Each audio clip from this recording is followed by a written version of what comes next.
তারপরে ঝাড়িঝুড়ি খেয়ে যে যার বাসায় চলে আসি। একদিন ঠিকঠাকভাবে কথাও হয় নাই দুজনের মাঝে।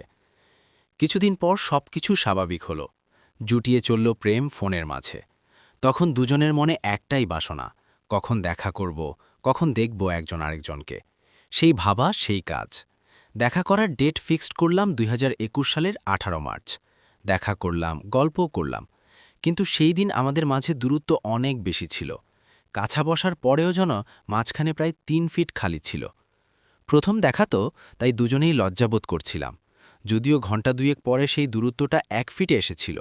তারপরেও সে কি লজ্জা, কি ভয় ছিল বলার মতো না। লজ্জায় সে আমার দিকে তাকাতে পর্যন্ত পারতেছিল না। লজ্জা ভয় ভাঙানোর জন্য তার হাতটা দূর থেকেই চেপে ধরলাম।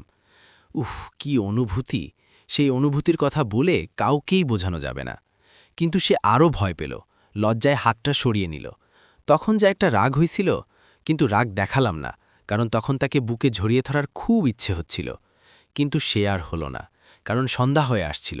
তাই তড়িগড়ি করে দুজনেই বাসার দিকে রওনা হলাম। একটা রিকশা ডাকলাম আর তাকে নিয়ে রিকশায় উঠে গেলাম।